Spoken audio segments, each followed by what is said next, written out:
ជម្រាបសួរបងប្អូនទាំងអស់គ្នាជួបគ្នានៅក្នុងវីដេអូមេរៀនបន្តនេះចឹងនៅក្នុងមេរៀនមុនយើងបានសិក្សាអំពី e សំឡេង e និង e សំឡេង e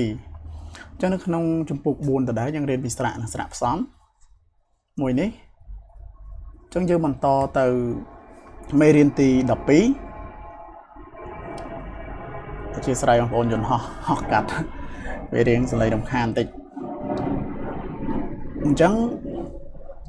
មេរៀនទី12យើងសិក្សាអំពី EA គឺសំឡេង E យើងអនុវត្តទាំងអស់គ្នា EA គឺសំឡេង E T សំឡេង T E និង T it ពាក្យទី2 I សំឡេង S P សំឡេង P S P sp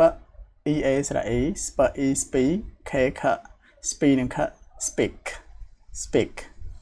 យទី3 I មានសំឡេង S T មានសំឡេង T St E នេះគឺស្រៈ E st E st និង m stem ហើយមេរៀនទី12មានប៉ុណ្ណេះ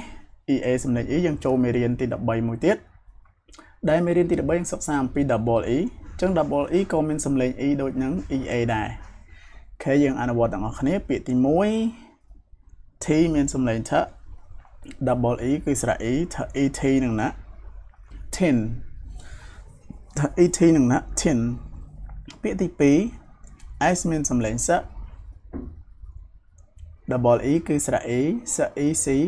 N គឺណា C និងណា sin C និងណា sin ពាក្យទី3 S មានសំឡេង S L មានសំឡេង L S L SL double E E SL E sleep P P sleep និង P sleep